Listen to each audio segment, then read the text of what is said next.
Hi, everyone. I am Beth Kobett. I'm a professor and dean at Stevenson University, and my partner and I, Karen Karp, are so excited to join you today to talk about strengths-based teaching and learning and getting started on that journey. Karen? Hi, I'm Karen Karp, and I'm at Johns Hopkins. I work in the doctoral program with doctoral students there.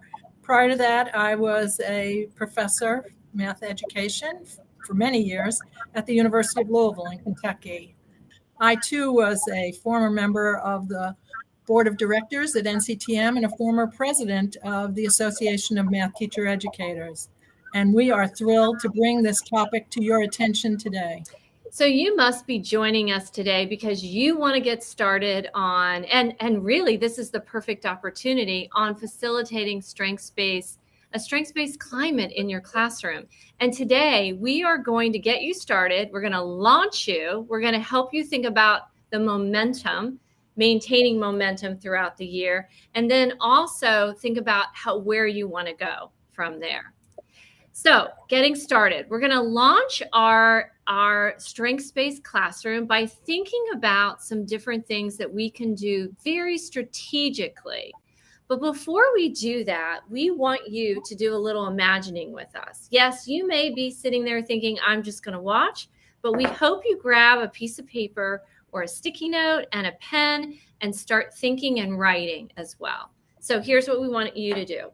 What are the words that you would use to describe a learner who struggles learning mathematics?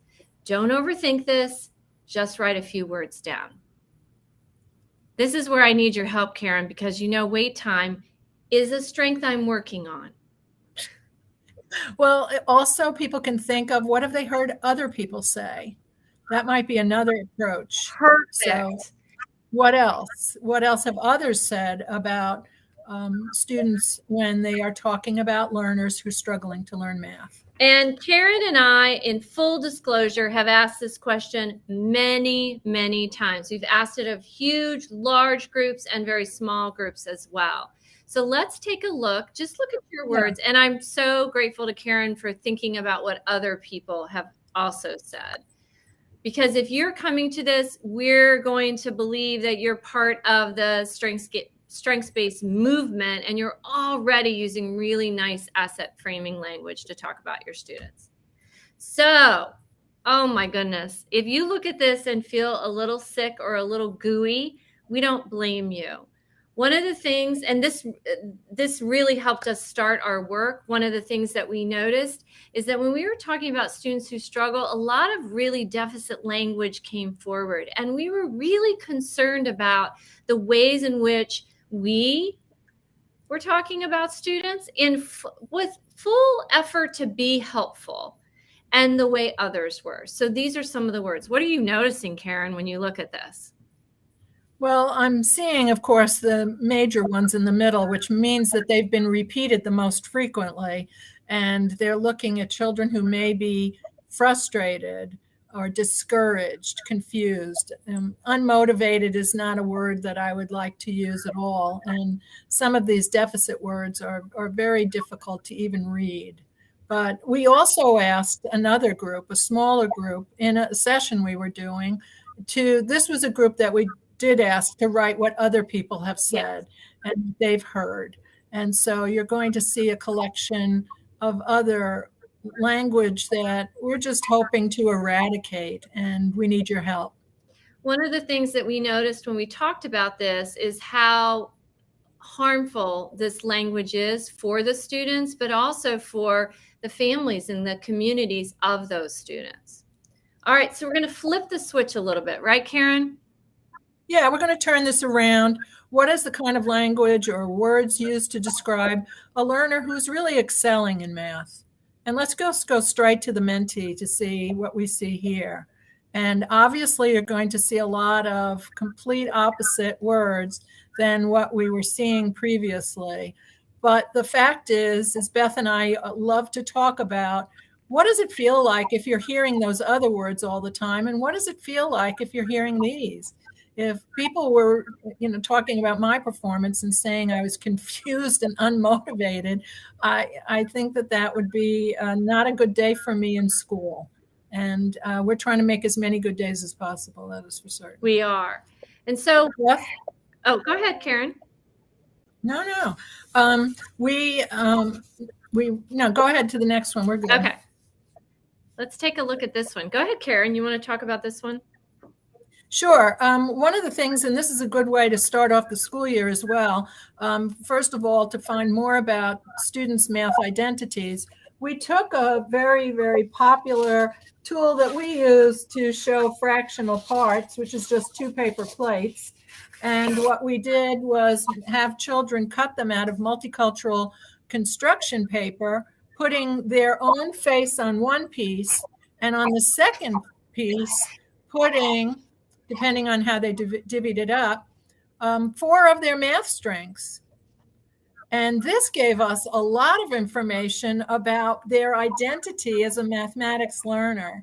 What did you notice that was interesting, Beth? Well, we've had an amazing time. I have a whole stack of these sitting here on my desk, having students think about it.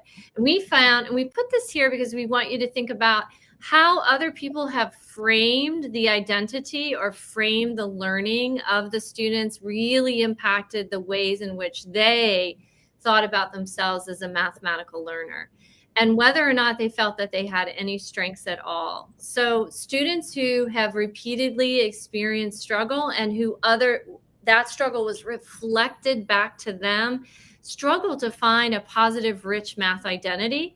So we ended up doing this several times throughout the year as we were engaging the students in the strengths ideas. And so one that I'm sharing is a face and a person who says, I can draw it, I can show it, I can explain it, and I love competition in various ways. This is a student who in the beginning did not feel that she had a whole lot to contribute in the mathematics world. So thinking about that kind of piece is really important to us and a great way for you to engage your students right away and also understand a little bit about what their own perception is. This is our favorite quote ever.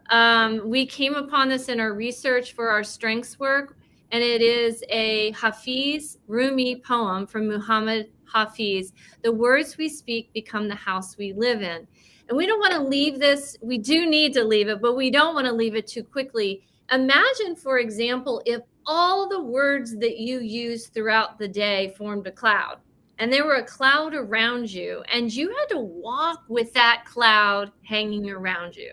So it could bolster you, it could support you, or it could do the opposite. And those words that we choose to use about the students are in our classrooms, they're in our offices, they're in the space that we use to engage with students. And so the very first thing that you can do as you launch is to hold yourself accountable for the ways in which we communicate student struggle and the ways that others communicate student struggle.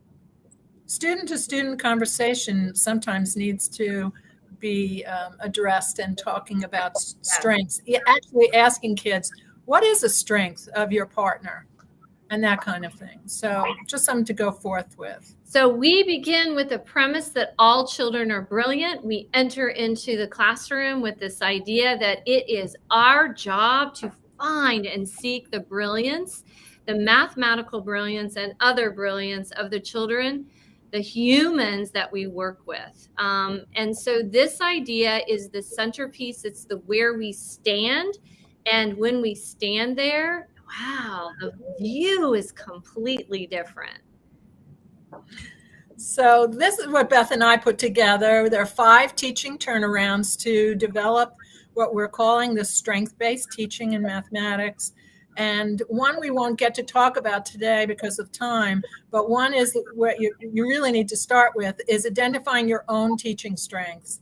What do you do well as you teach math? And a lot of teachers we've worked with have said, no one's ever asked me that before. And so this is an important starting place because, as Beth said, it's like being in an airplane. You have to put the mask of oxygen on yourself first before helping others. Well, We need to have your strengths out there.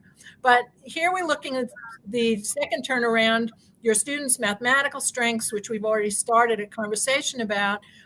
We need to be looking for them, but we also, collect them too, as we did with that activity with the little plates.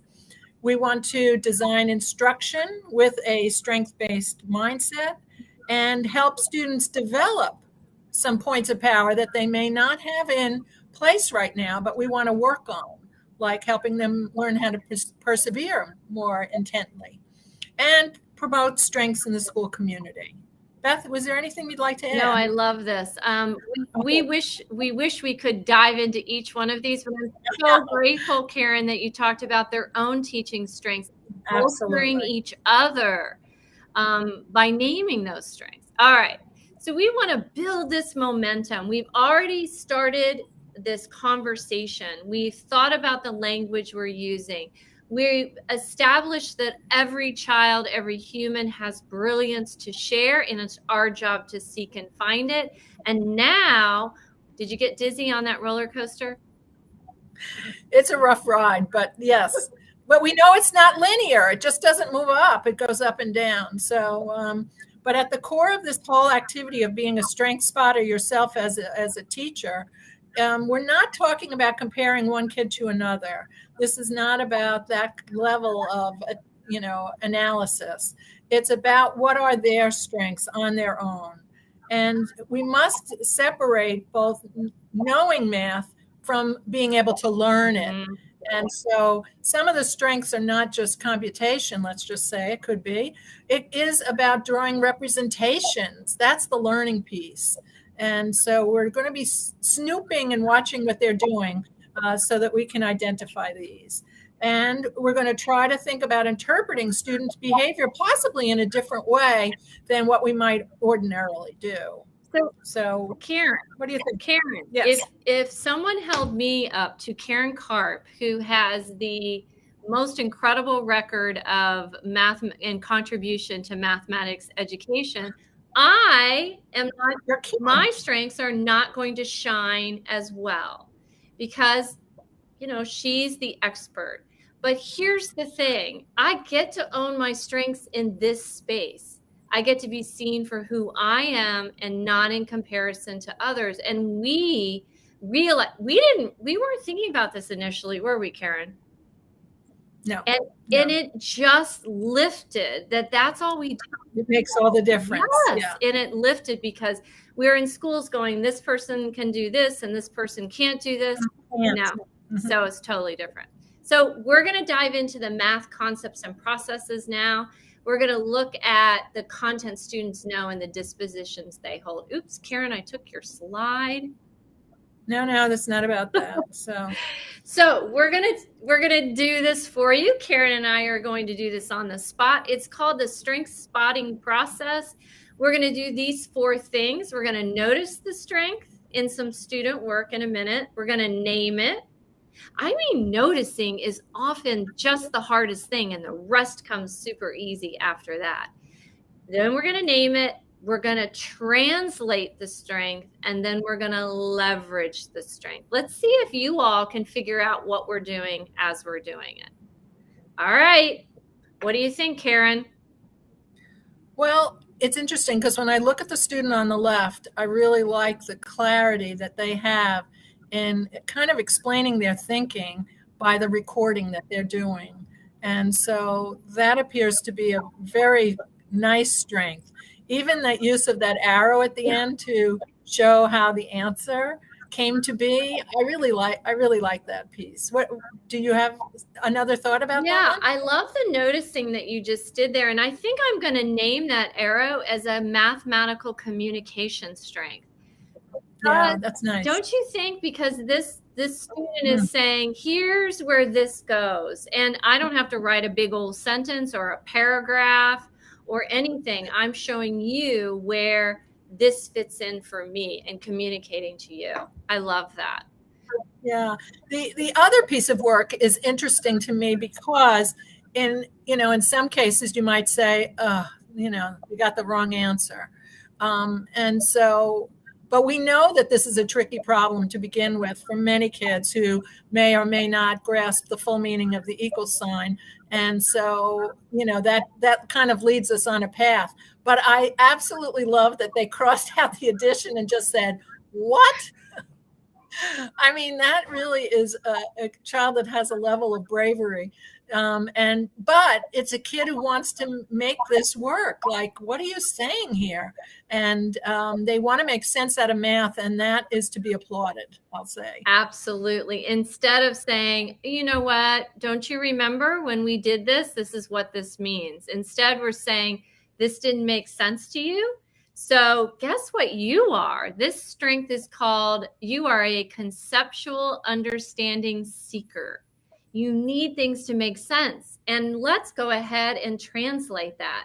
When you identify things that don't make sense to you, it helps me as a teacher think about what I need to do for the next steps. It helps your peers help you. It helps your classmates think about what they might need to do to help themselves understand and others understand. So we just did translate there. What about leveraging? How are we going to leverage this strength here? And the students saying, what? How can we leverage that? Well, one thing is with permission, I would ask if they would come up to the document camera and share that with others and see if other kids actually got 39 as a solution to that. And I bet my money on that some other kids did. And then this child becomes the teacher and explains, where to go next. The other strategy that we didn't chat about, but is important about this child, is they're willing to persevere. Because what keeps the conversation open? What keeps it in play?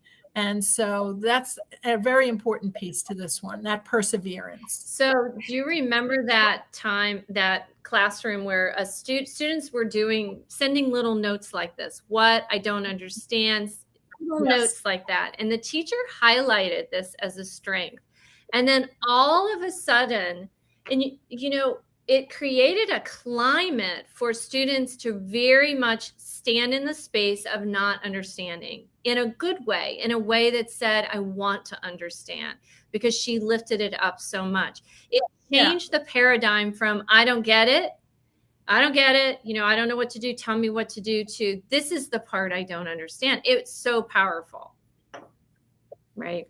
All right. Very. Okay. Let's keep rolling. So here's my favorite slide of Beth's. So talk about this. We talked about perseverance with this child, and here we're getting in a little more in depth. Beth? Yeah. So one of the things that we are all working on is building strengths in problem solving, and this idea of cultivating strengths. So while we're building this momentum, we're not only identifying the strengths of the students we see, but we're cultivating these strengths in others, even when we see just little flashes and moments of it. So this is called a P jar, problem solving jar. So don't think about something different. Perseverance jar. Perseverance jar, yes. And the idea is that this happened my first year of teaching. I noticed that students were giving up, and this was a long time ago, giving up fairly quickly. And I wanted them to persevere and really keep trying.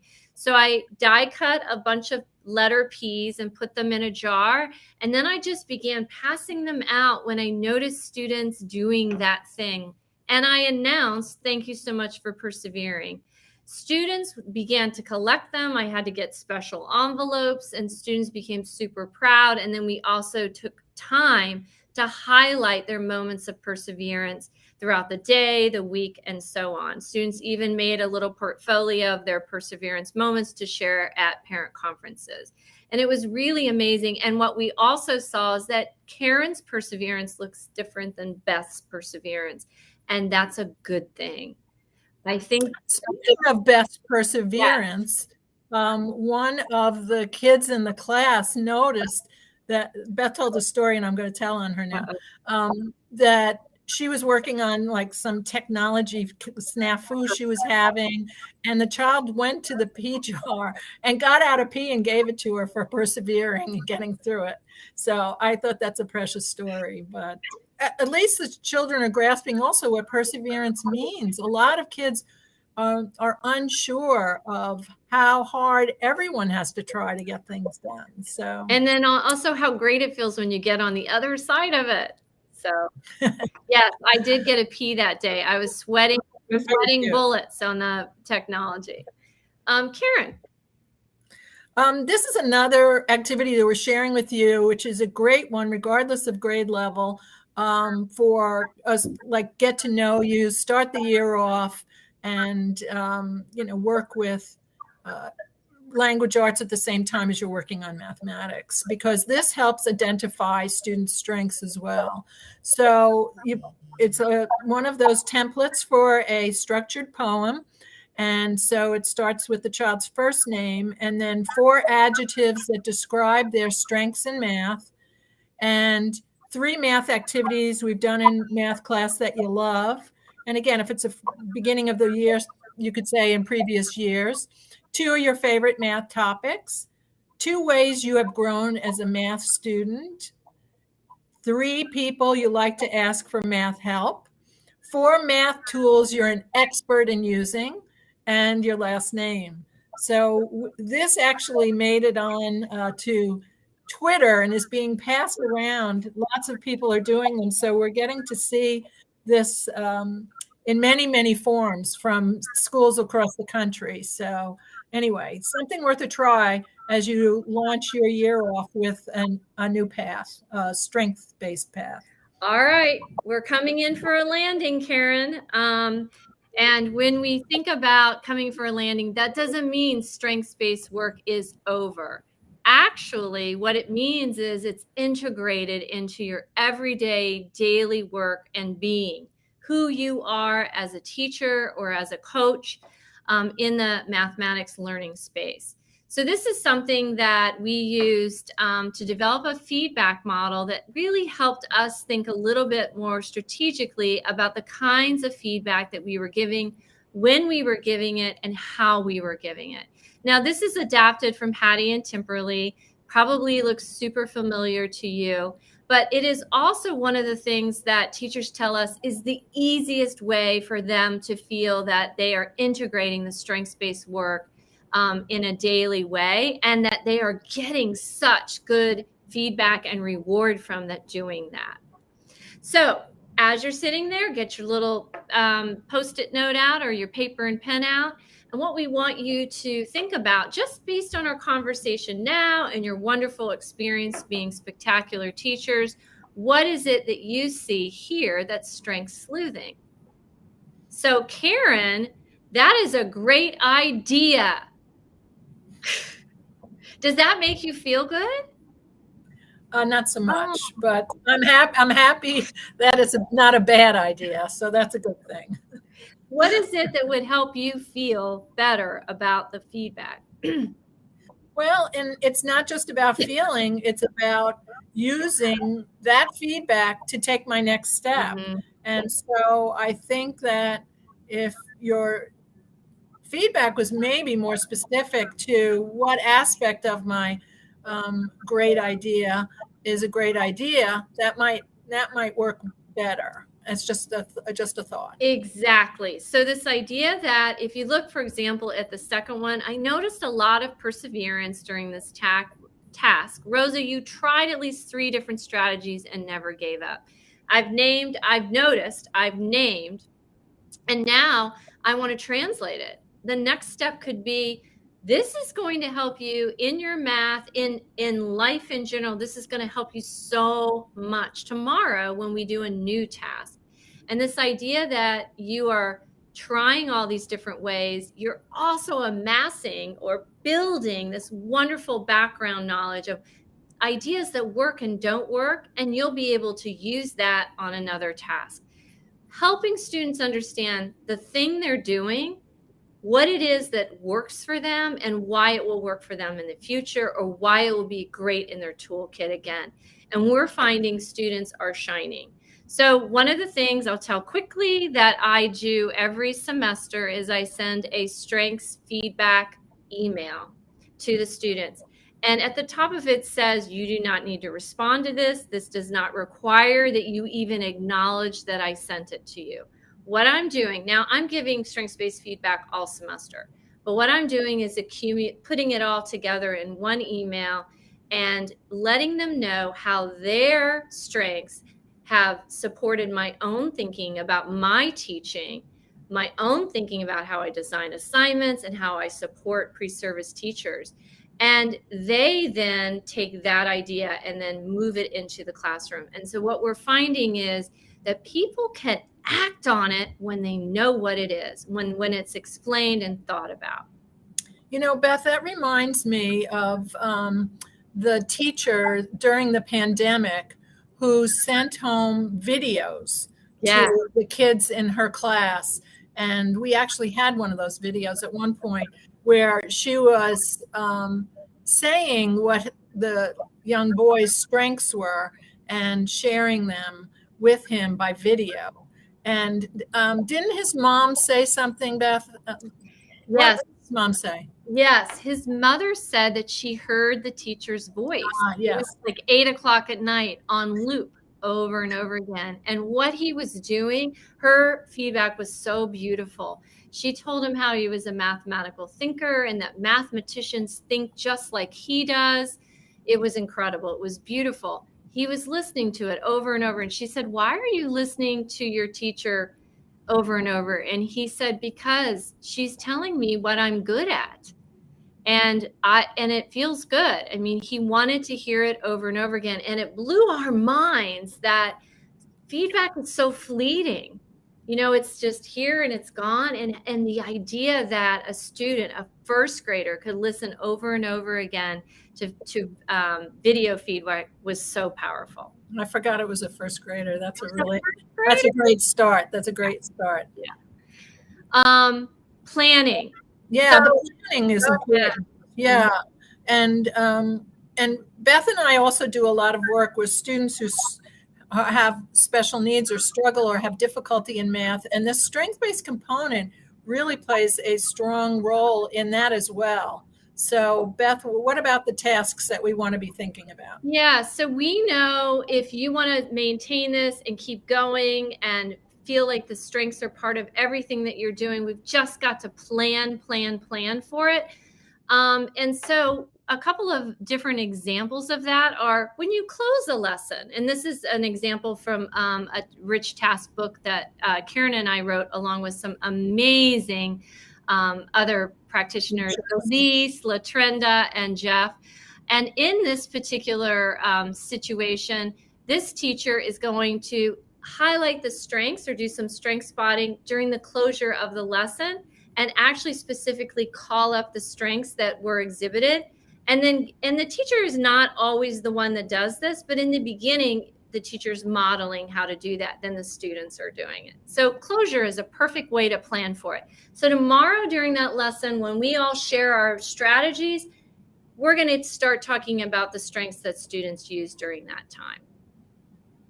Here's another example during closure, where in a grade 4-5 task, where we're going to strengths spot as well, and we're going to help students focus on their own strength as well. So they're going to say, I use this pathway, this solution pathway, and this solution pathway, and it's a strength to try too, that kind of thing. So really beautifully planning for these opportunities for students to do that. And in the beginning, closure is a perfect way to do that. You can also do it when you're launching a task, and you might be talking about all the cool things that you saw the day before.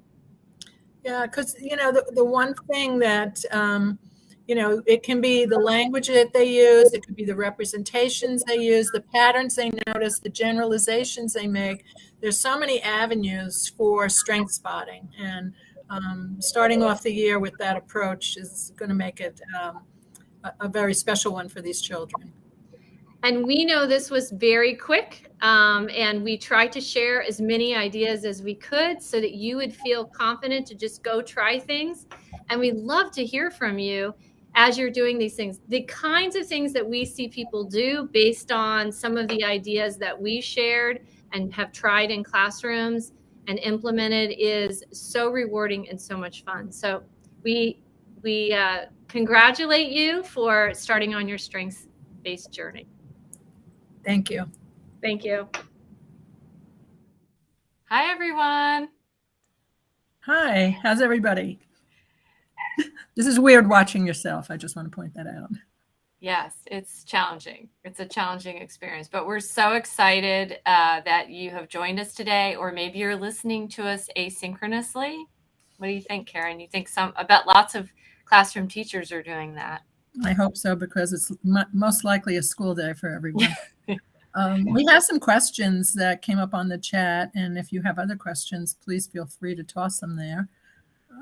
One of the questions relates to, did the children have a list of strengths to choose from when we said that they were creating like those little plates and everything? They wanted to know if the class generated a list of strengths before we started, and a little bit more description of that activity. So as a beginning point, we asked them to do it on their own. Mm-hmm. And so we gave them an opportunity to, talk about it with their people at their tables and such, but they generated what they believed their own math strengths were. But the idea, though, of the class generating a list of strengths, I think is a great one. So, Beth, what do you think? I love that. And Karen, should we tell the story about how we resisted creating a list? We did, because we didn't want to give too much definition to the strengths idea. We wanted other people to have the ability to create and craft the strengths that they thought fit the children in their class. So, but since then we've done some creation of those lists and so forth. We did. We finally gave in and we did create a list, but we used what students and teachers had given us first. And then we started to imagine some of the different ways. And then we reframed so many of the ways in which we thought about the strengths and how the strengths were emerging in the classroom. And so that was pretty exciting. And it's very interesting because I'm so glad that someone asked this question, because I think when we start off, we have to be super careful about the power dynamic that can happen in a class. Like, I'm supposed to go and name everyone else's strengths, but what we want is for students to start to call up their own strengths and be able to utilize that and say, I'm working with a group right now and I'm going to contribute my own strength to this work. Like, this is something that I know that I can contribute to our solution pathway. I'm really great at models. I'm going to go grab some manipulatives, whatever it might be. And what we're seeing is that students can do that. So we want to honor that and not make it that the teacher has to determine what the strength is. Another place that actually Karen talked about a lot initially was how families could contribute to that idea. Do you want to talk about that? We actually had another activity, and it was a Venn diagram, and it was the learner in the class with some family member. Could be mom, a sibling, it could be grandparent, neighbor, anyone. And what they did was they each put some math strengths down and talked about them as they set them on the Venn diagram. And when they found they both had that strength, they of course put it in the middle. So this was another opportunity for students to become more self-directed as to what their strengths are, that they can notice them on their own, not only having us point them out in a public forum. So that was fun too. And we also had like a strengths box at the house. As a matter of fact, someone I see online, Jeffrey Shee, his daughter drew the illustrations for it. It was so precious. And the strengths box was an opportunity for families to write strengths that they notice of what the kids are doing. And I'm sure the kids could write about their parents too and tuck them in the box. And then possibly they could be read over dinner once a week or something. But a great way for families to get in on the act. It's really about building a community. And one of the other things that Karen brought up early in the session was helping call up our own teacher strengths. And doing this work means that you can't be devoid of knowing and embracing the strengths that you bring to the classroom. And I think it's so important, particularly now when it's pretty challenging. It's pretty challenging to be a teacher, to consistently think about what you're bringing to the classroom, and also like owning it and bringing it into the collaborative conversations that you're having about what you are contributing, not only to your students, but to your colleagues as well. And thinking about reframing a lot of the ways in which we sometimes interact about what's going on. Not a toxic positivity at all. A realistic understanding of what's happening, but also reframing the opportunities that exist and really calling out the people that are supporting us and helping us along on our journey. So it's pretty great. We have a lot of friends in this session, yes, Karen. Did you notice that? I did. And we appreciate all of you who attended today. Thank you so much. But, the other part about this is that there's two parts that I really would like to just expand upon.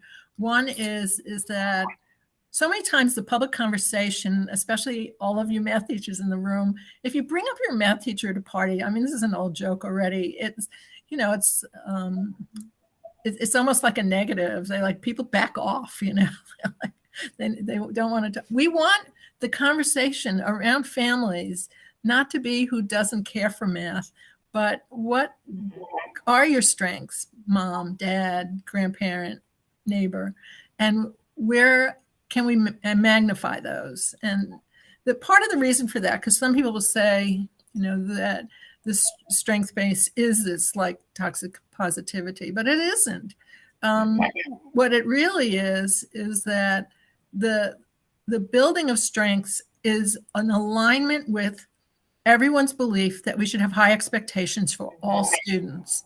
And a lot of times the labels that we talked about in the very beginning, and one person says, I just call them students. I'm like, great.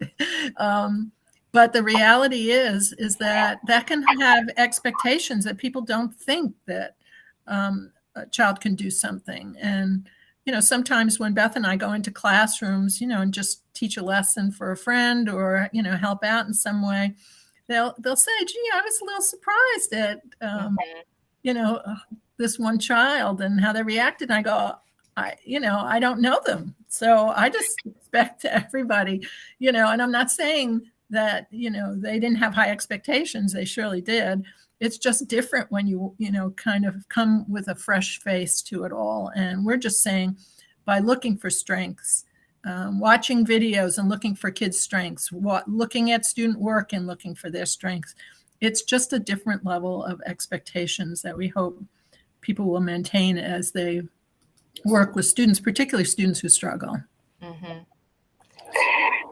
And this work, I know we're getting close to moving out of time here, and we really appreciate that you were here today. But this work is what the challenge, the call to act is engaging in these conversations and being really mindful of the ways in which deficit thinking can impair our teaching practices or the decisions that we make. And they happen at every level, from planning to executing the lesson, facilitating the lesson, I should say, or and also in reflection. And it's the idea of thinking about very strategically and intentionally about all those teacher decisions and how either deficit thinking has influenced us, and if it is, recognizing that and making different changes about that, and also going into that classroom to think about the ways in which we can lift up students for the brilliance that they do have, and each one has,